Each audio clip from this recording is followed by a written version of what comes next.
Bismillahirrahmanirrahim. Assalamualaikum warahmatullahi wabarakatuh. Bismillah, alhamdulillah, wassalatu wassalamu ala rasulillah Sayyidina Muhammad ibn Abdillah wa ala alihi wa sahbihi wa walah, la hawla wa la quwata illa billah. Amma ba'du. Kita lanjutkan pertemuan kita di mata kuliah Masail Fiqhiyah, Hukum Tata Negara. Hari ini kita mengambil tema tentang hubungan muslim dan non-muslim. Sebelumnya saya mengucapkan minal aidin wal faizin, taqabbalallahu minna wa minkum taqabbal ya karim. Mohon maaf lahir dan batin apabila selama ini ada kekhilafan antara saya dan saudara-saudara dengan semua dalam hubungannya dengan perkuliahan selama saya mengampu mata kuliah Masail Fiqhiyah. Mudah-mudahan kita pasca Ramadan ini akan menjadi manusia yang kualitas ketakwanya akan semakin bertambah daripada sebelum melakukan ibadah puasa Ramadan. Baik, tema kita adalah tentang hubungan muslim dan non-muslim. Ada sebuah buku yang ditulis oleh Surahman Hidayat berjudul At-Ta'ayus Al-Silmi Bainal Muslimin wa Ghairihim Zahir Daulatil Wahidah, kehidupan yang damai di antara muslim dan non-muslim dalam bingkai satu negara, atau istilahnya adalah NKRI, ya, Negara Kesatuan Republik Indonesia, dalam sebuah negara. Bagaimana Islam meletakkan prinsip-prinsip dasar hubungan muslim dan non-muslim dalam sebuah negara. Dalam bahasa Arabnya disebut dengan namanya Da'imul Alaqah Al-Insaniyah fi Islam. Jadi pilar-pilar atau prinsip-prinsip dasar-dasar relasi yang terkait dengan kemanusiaan dalam Islam, ya. Bahwa kita pahami bahwa sesuatu yang pertama kali harus kita pahami bahwa manusia adalah makhluk yang dimuliakan oleh Allah Subhanahu wa taala, ya.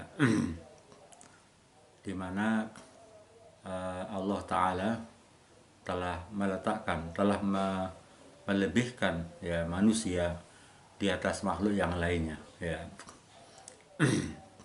Allah telah memberikan manusia itu unsur akal daripada makhluk yang lain, ya. Di mana Allah Ta'ala telah menyebutkan di dalam salah satu surat Al-Isra ayat 70, Allah menyebutkan walaqad karramna bani adama wa hamalnahum fil barri wal bahri wa razaqnahum minat thayyibat wa faddalnahum 'ala katsirin mimman khalaqna tafdila. Dan sungguh telah kami muliakan anak manusia, ya, dan membawa mereka di lautan dan di darat, dan Allah memberikan anugerah rezeki kepada mereka dari hal-hal yang halal, ya, hal-hal yang thayyibat, hal yang baik, dan Allah melebihkan mereka dari makhluk yang lain dengan berbagai macam kelebihan Allah berikan kepadanya. Imam Syekh Muhammad Al-Ghazali di dalam memberikan penjelasan mengomentari tentang ayat Al-Isra ayat 70 ini menyebutkan inna qadrul insan fi nadil Islam rafi'un. Sesungguhnya harga manusia atau nilai manusia dalam pandangan Islam adalah sangat tinggi, ya. Wal makaratul mansudah lahu taj'alu sayyidan fil ardi babis sama. Dan kedudukan yang diharapkan bagi manusia itu untuk menjadikan seorang penguasa, seorang pemimpin di muka bumi ini, di langit dan di langit, ya. Dan oleh karena itu Allah telah menjadikan manusia sebagai khalifah. Allah telah menjadikan manusia sebagai khalifah di muka bumi ini dalam rangka menjadi pemimpin, menjadi seorang yang menguasai, ya, dalam kehidupan di muka bumi ini daripada makhluk yang lain, ya.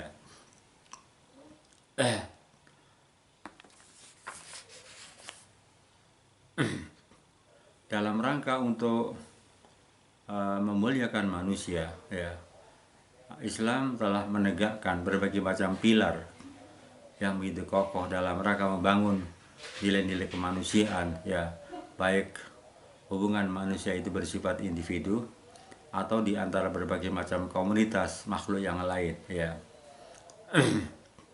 Di antara beberapa pilar-pilar hubungan manusia itu adalah yang terkait dengan pertama adalah menyangkut hubungan kemanusiaan, ya.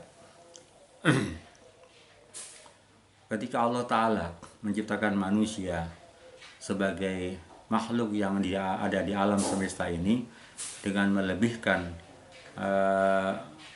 daripada makhluk yang lain, di mana Allah Ta'ala telah mengangkat manusia lebih tinggi daripada makhluk yang lainnya, dan di mana manusia telah diberikan berbagai macam kelebihan yang tidak dimiliki oleh makhluk yang lain, ya. Dan Islam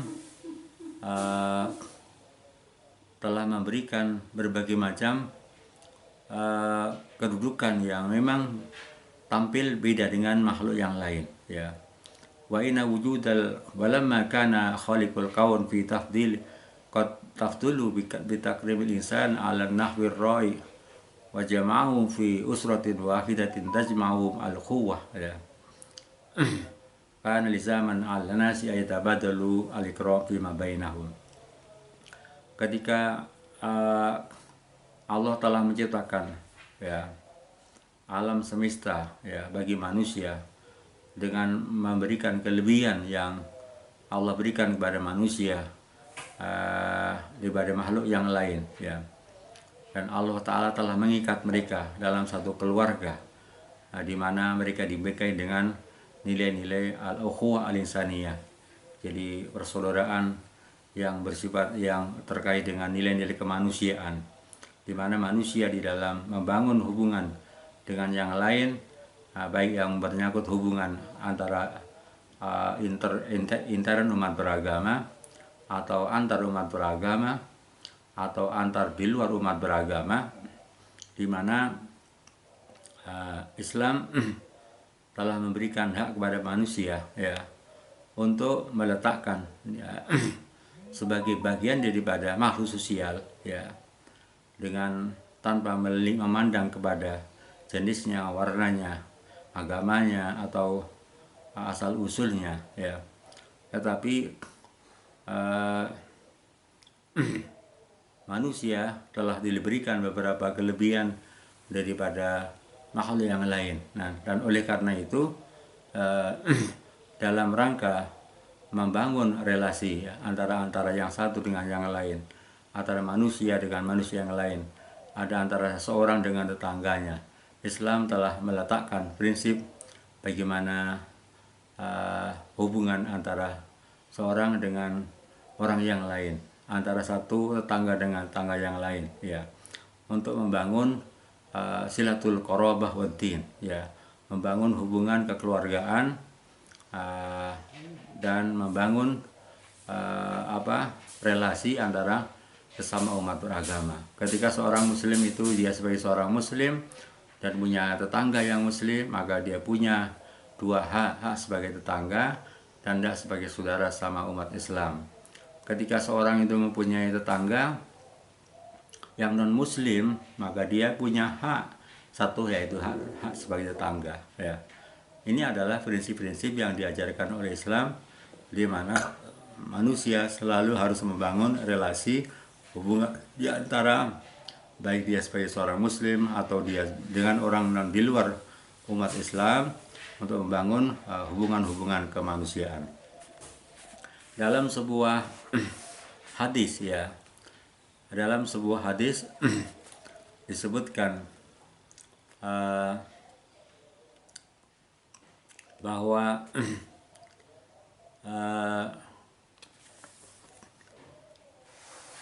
dalam riwayat Haddatsana Adam haddatsana Syu'bah haddatsana Amr bin Murrah qala sami'tu Abdurrahman ibn Abi Layla qala kana Sahlu bin Hunayf wa Qais bin Sa'ad qaidaini, ya. Qaidaini bil Qadisiyah, ya.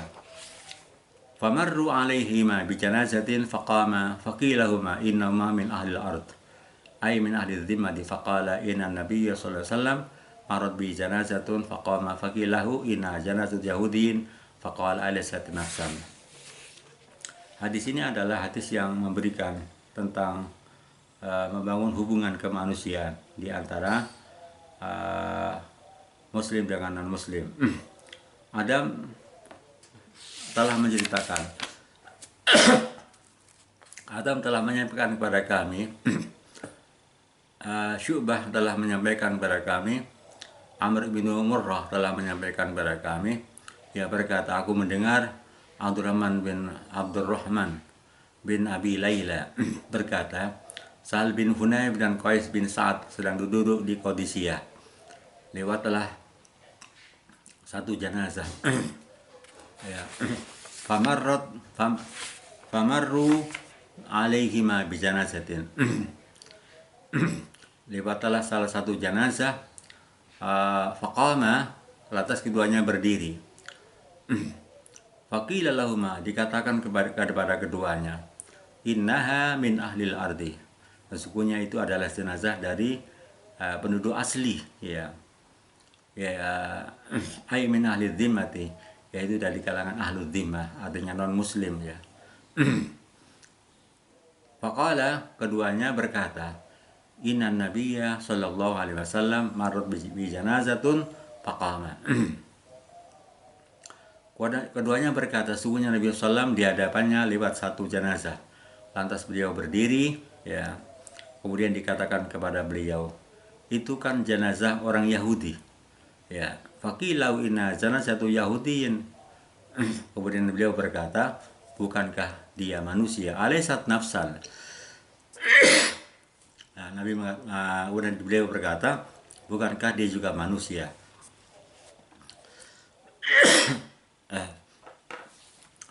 Asbabul wurud hadis ini adalah sebagaimana telah disinggung di atas pada bagian matan hadis di atas, tampak bahwa hadis riwayat Al-Bukhari ini disampaikan kembali kepada ketika kedua orang Sahal bin Hunayf dan Qais bin Sa'ad sedang duduk di Qadisiyah, sebuah area, sebuah tempat.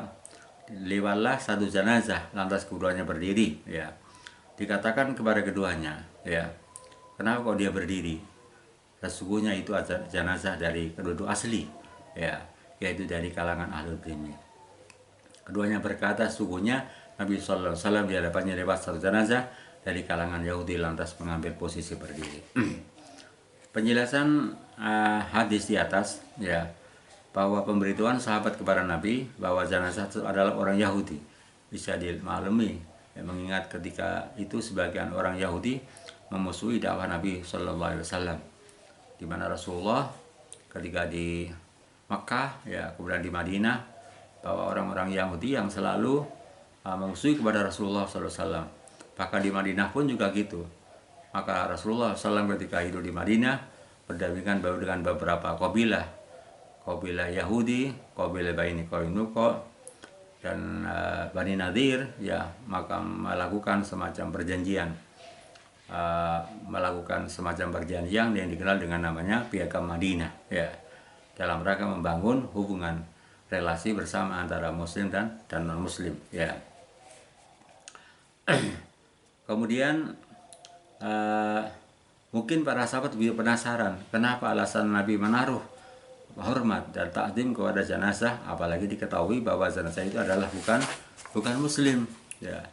Nabi SAW dengan pertanyaan yang sangat retoris, ya, sangat retorika, ya, sangat retoris, dia mengatakan alaysat nafsan, bukankah dia juga manusia, walaupun dia Yahudi adalah bukan manusia. Dengan jawaban semacam ini, Nabi SAW mengingatkan bahwa para sahabat bahwasanya manusia adalah layak mendapatkan penghormatan, apalagi dia sudah meninggal aja dihormati, apalagi ketika orang masih hidup. Inilah Islam dalam menempatkan nilai-nilai kemanusiaan dalam rangka membangun relasi antara muslim dan non muslim, baik ketika dia hidup atau sudah dalam keadaan mati, ya. Ya. Seakan-akan jawaban itu adalah ya, jawaban dari Nabi itu mengingatkan para sahabat bahwa setiap manusia adalah layak untuk mendapatkan penghormatan terlepas dari apakah latar belakang sosial dan agamanya. Dan bahkan ketika manusia itu sudah berbaring menjadi mayat pun juga perlu mendapatkan kehormatan. Ketika ada kecelakaan, kebakaran ya, kita tanpa memandang apakah yang rumahnya terbakar atau orang yang ada kecelakaan ya, kena musibah, itu dia adalah menanyakan dulu agamanya. Jadi harus menjauhkan dari hal-hal yang bersifat rasialis ya, dengan tanpa melihat bendera, tanpa melihat suku, tanpa melihat etnis, bahwa membantu orang adalah sebuah adaim alisaniyah, pilar-pilar dasar-dasar kemanusiaan yang tidak boleh dihilangkan begitu aja ya.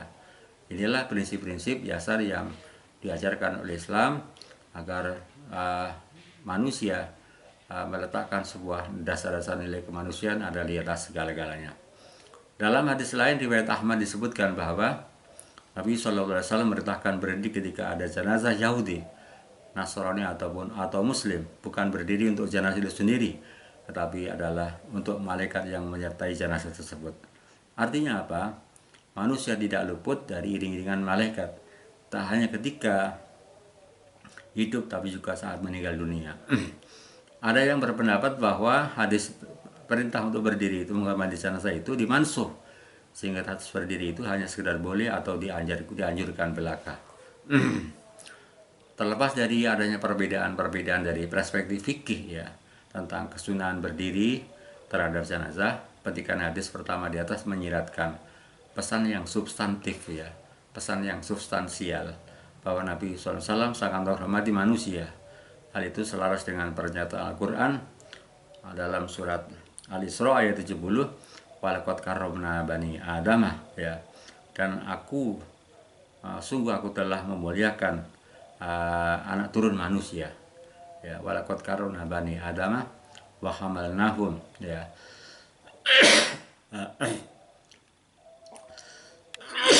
wa hamalna bil barri wal bahri, dan sungguh aku telah memuliakan manusia. Al-Isra ayat 70. Dari kisah cerita ini betapa agungnya kemanusiaan dalam Islam. Jadi nilai-nilai kemanusiaan sang Islam sangat dijunjung tinggi. Bahkan Nabi meneladankan kepada umatnya tidak hanya teguh jalan tauhid, tapi secara bersamaan dengan ikhlas menghargai martabat manusia, apapun latar belakangnya ya.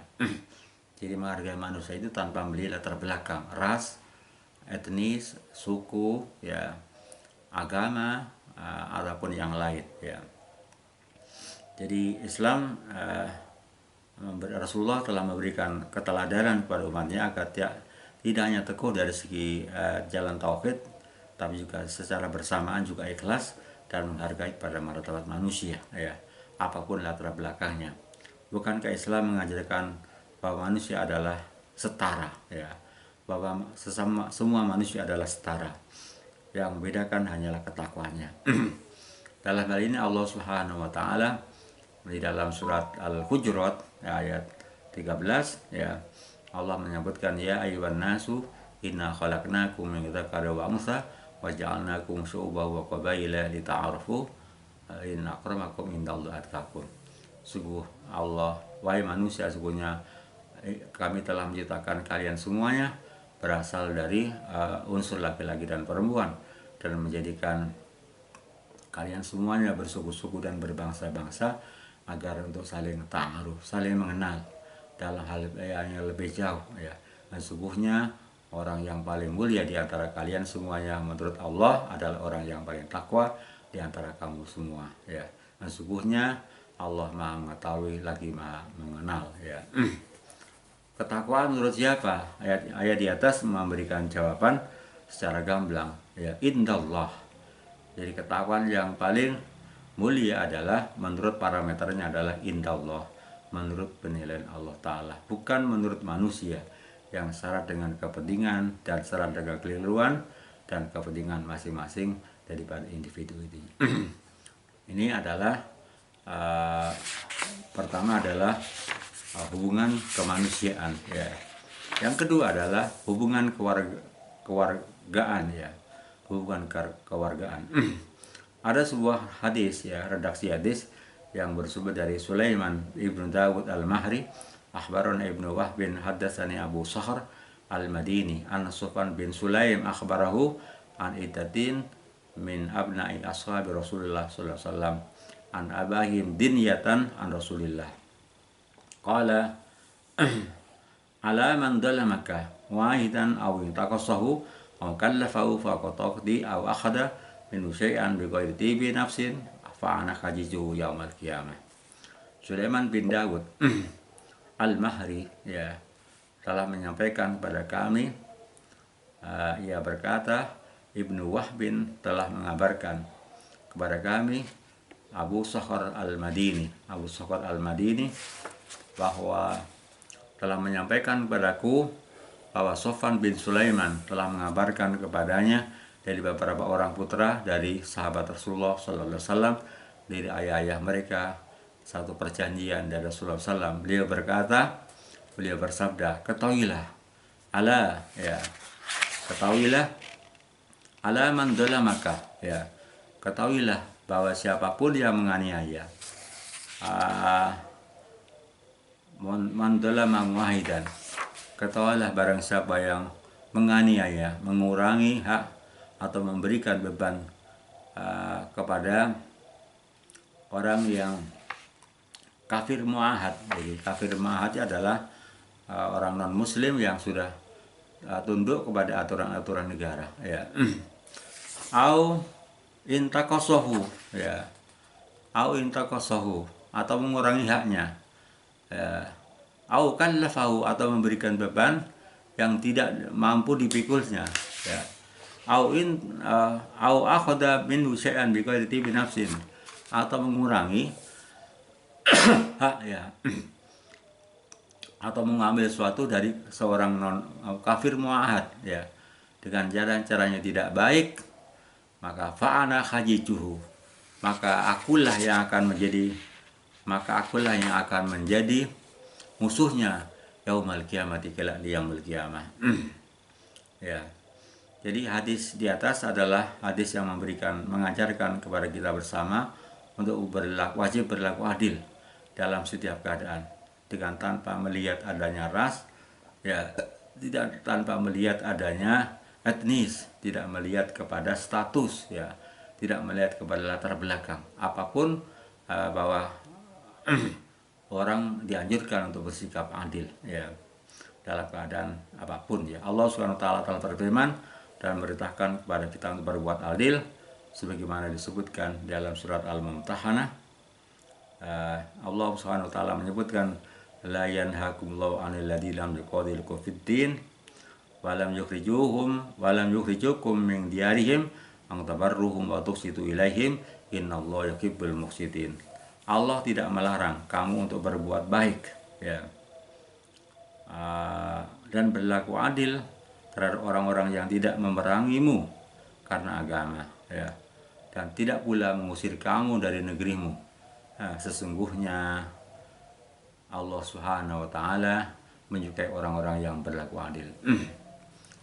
Jadi ayat ini adalah memberikan perintah kepada umat Islam ya, sekalipun umat Islam merasakan kesedihan yang mendalam terhadap berbagai macam keadaan saudara-saudara umat Islam yang lain yang terdolimi. Apalagi saat sekarang ini orang-orang Yahudi sedang melakukan agresi, melakukan penyerangan, membabi buta kepada saudara-saudara kita yang ada di Palestina ya.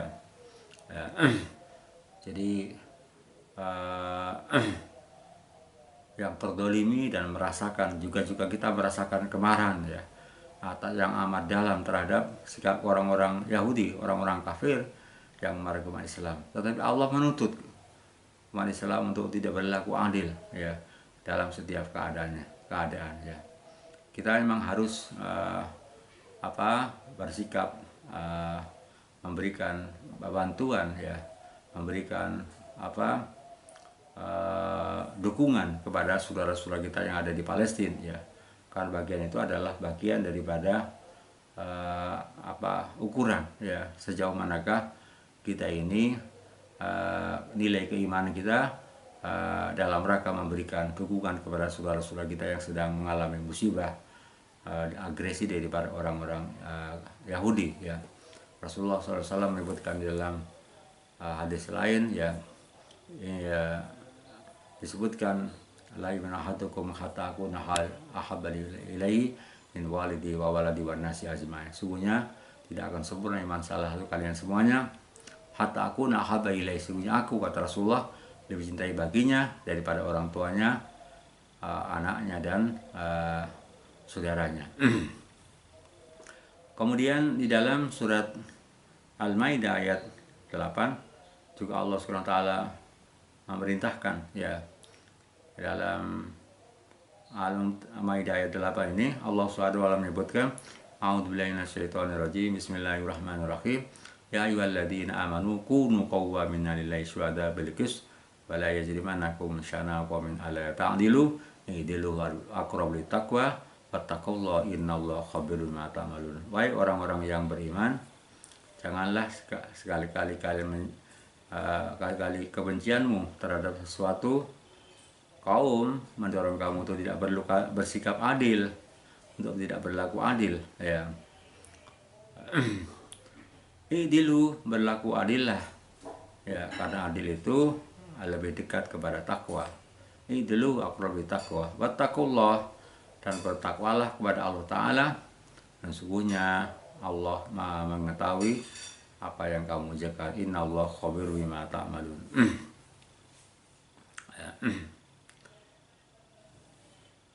Jadi ayat ini memberikan semacam pemahaman bahwa walaupun dalam keadaan marah dan sedih, umat Islam wajib berlaku adil. Adil adalah menempatkan sesuatu pada tempatnya.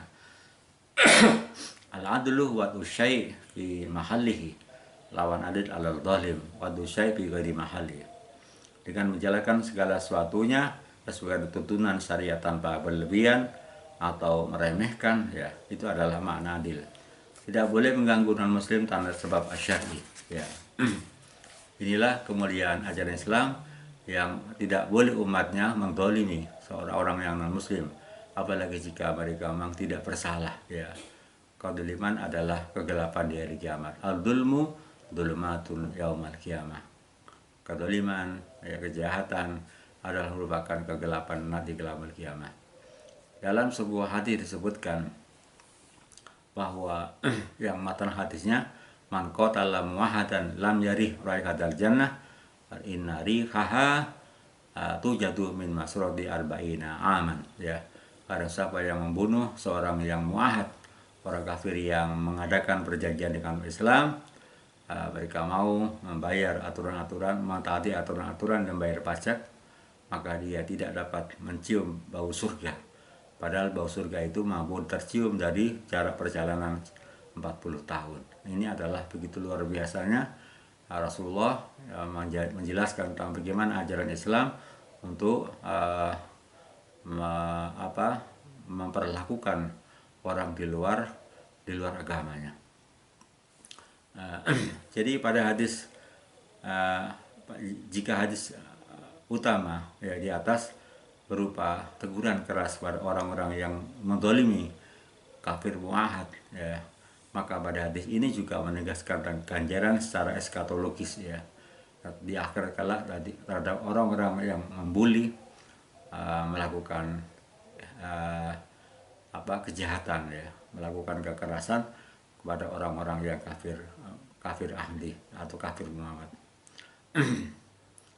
Jadi inilah begitu luar biasanya tentang ajaran Islam untuk menempatkan sesuatu yang secara proporsional ya. Dalam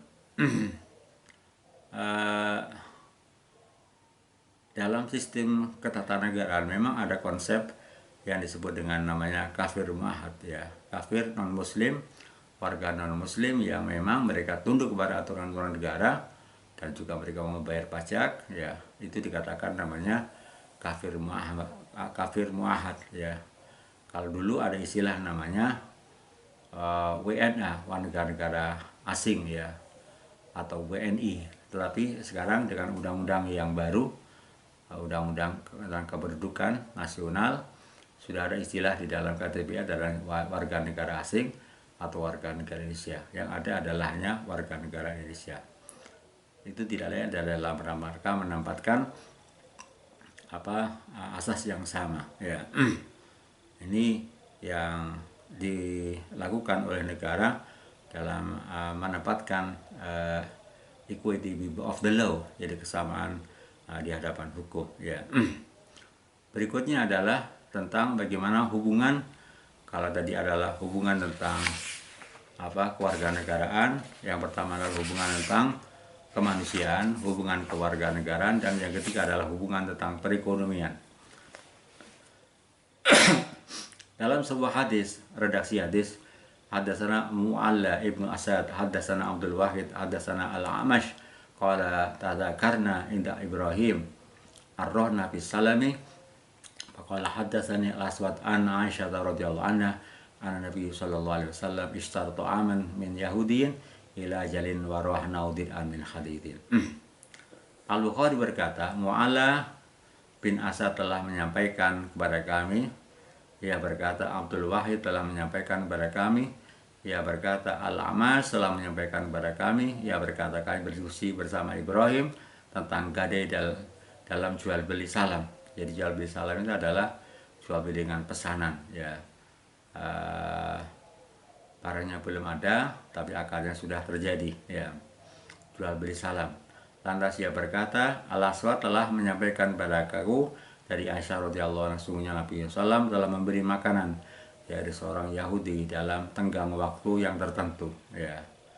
Jadi istaratu aman min Yahudin ila ajalin warohanahu bid'an min khadidin, dan Rasulullah menggadaikan baju perangnya dari besi kepada orang-orang Yahudi. Jadi uangnya tidak ada, tapi yang dibuat jaminan adalah baju perangnya tadi itu. Nah, hadis ini menunjukkan diperbolehkannya untuk bertransaksi bisnis ya, bertransaksi bisnis dengan non muslim, dan hal ini tidak termasuk bentuk kecenderungan membela mereka ya. Jadi masalah muamalah boleh kita melakukan hubungan bisnis dengan di luar non muslim, asal tidak menyangkut persoalan akidah ya, dalam persoalan akidah ya. Dan ketika kita membangun ya bertransaksi dengan muslim, bukan berarti kecenderungan untuk membela mereka. Imam As-Sunani menjelaskan bahwa bentuk-bentuk kegiatan seperti ini telah diketahui secara daruri, secara terang benderang. Nabi SAW dan para sahabatnya tinggal di Mekah selama 13 tahun lamanya. Mereka telah berinteraksi dengan kaum politisme, dengan orang-orang kufar, orang-orang non muslim. Nabi juga telah menetap di Madinah kurang dari 10 tahun ya, sebagaimana tadi saya jelaskan. Rasulullah berdampingan hidup dengan beberapa etnis Yahudi, Bani Qainuqa, Bani Nadir, dan Khazraj di Madinah ya, hampir 10 tahun, dan berinteraksi dengan ahlu kitab ya, orang-orang ahlu kitab, serta berkegiatan di pasar mereka ya. Bahkan diperbolehkan untuk berinteraksi dengan seorang yang hartanya dominannya haram ya, boleh berinteraksi dengan seorang yang hartanya dominannya adalah haram, dengan syarat bahwa barang tersebut tidak diketahui secara pasti sebagai barang haram ya. Imam As-Sunani mengatakan bahwa hadis di atas menunjukkan tidak perlunya memperhatikan tata cara berbisnis dengan mereka, orang ahli kitab. Katakanlah kalau sini orang non muslim, orang Cina dan segalanya, sudah diketahui bahwa mereka berjual beli haram, makan dan mengambil harta haram ya. Akan tapi bukan tugas kita untuk meneliti kegiatan bisnis atau ekonomi mereka dan cara-cara harta bisa sampai ke tangan mereka. Umat Islam melakukan kegiatan bisnis atau ekonomi dengan mereka sepertinya halnya terhadap orang-orang yang berkepemilikan halal, sehingga tidak ada bukti pasti ketidakhalalannya. Seperti itulah juga kita bersikap pada orang-orang yang zalim ya, orang-orang zalim. Hadis di atas juga menunjukkan bolehnya menjual senjata pada kaum kafir, sebab baju perang bukanlah senjata, ya. Gadai juga bukan bentuk jual beli. Selain itu, orang Yahudi tempat Nabi mengadakan termasuk orang musta'man. Jadi orang-orang yang memperoleh jaminan keamanan dan keselamatan. Namanya kafir musta'man. Sehingga tidak dikhawatirkan timbul gejolak dan pengkhianatan darinya, sebab membantu non-muslim dan musuh dengan senjata merupakan keharaman dan pengkhianatan besar, ya. Ya, jadi hadis-hadis di atas bahwa antara lain adalah hadis yang menunjukkan tentang kezuhudan dan kesadaran Rasulullah dalam hidup berumah tangga, ya, karena berharap janji Allah dan sikap kedermawanan, ya, yang Allah akan memberikan balasan kepadanya. Bukan berarti Rasulullah tidak mau kaya. Malaikat Jibril telah memberikan penawaran kepada Nabi untuk dijadikan gunung Uhud dijadikan emas, tapi Rasulullah menolaknya, ya. Oleh karena itu Nabi tidak membiarkan ada harta yang tersisa di sisi beliau. Itu adalah menunjukkan ada sikap kesulitan, ketawaduan dan kesadaran dalam kehidupan Rasulullah dalam membangun kehidupan rumah tangga. Saya kira itu beberapa hal yang terkait dengan hubungan muslim dengan non-muslim. Pertama adalah hubungan kemanusiaan, yang kedua adalah hubungan kewarganegaraan, yang ketiga adalah hubungan yang terkait dengan dengan perekonomian. 3 pilar, 3 aspek yang tadi sudah kami jelaskan. Saya kira itu kurang lebihnya, mohon maaf. Insya Allah ini bisa dijadikan sebagai bahan diskusi bersama. Kurang lebihnya, mari kita dengan doa kafaratul majlis. Bismillahirrahmanirrahim. Subhanaka Allahumma hamdika asyhadu an la ilaha illa anta astaghfiruka wa atubu ilaik. Terima kasih. Assalamualaikum warahmatullahi wabarakatuh.